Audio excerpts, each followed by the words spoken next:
Je m'appelle Hugues Chauveau, je suis ingénieur fourrage sur la station de La Jaillère d'Arvalis Institut Végétal et je travaille particulièrement sur la qualité des fourrages et leur valorisation par les bovins. Les usages des sorgho sont multiples. On retrouve notamment des sorgho pour la production de fourrage destinés à l'alimentation animale ou à la méthanisation. On retrouve des sorgho destinés à la production de grains et puis également des sorgho multicoupes qui vont être destinés à l'affouragement des animaux, le pâturage ou parfois utilisés en tant que couvert végétal.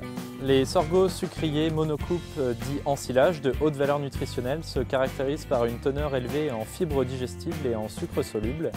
Ces sorgho sont très bien valorisés par les vaches laitières à condition qu'ils soient récoltés à une teneur en matière sèche suffisante. Incorporés dans une ration à base de maïs fourrage, ils permettent généralement une légère augmentation du taux butyreux couplée à une légère baisse du lait brut, ce qui n'a pas d'influence sur la production de lait standardisé. Les sorgho sucriers double usage sont caractérisés par une valeur énergétique intermédiaire. Intégrés dans les rations de vaches laitières, ils impliquent nécessairement une baisse des performances de production.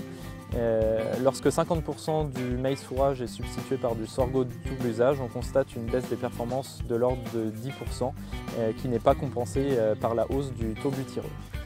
En pratique, les éleveurs intègrent seulement quelques kilos de matière sèche dans la ration des vaches laitières, de l'ordre de 2 à 5 kilos de matière sèche par vache et par jour. Enfin, nous retrouvons les sorgho plutôt typés grains, donc qui présentent un profil énergétique proche de celui du maïs fourrage, riche en amidon et un petit peu moins riche en fibres digestibles que les sorgho sucriers. Ces sorgho sont généralement très bien ingérés par les vaches laitières et les jeunes bovins à l'engraissement pour des productions de viande ou de lait équivalentes à celles d'un maïs fourrage lorsqu'ils sont incorporés à 50% de la ration en complément du maïs fourrage. Leur efficacité alimentaire est donc légèrement inférieure par rapport au maïs fourrage.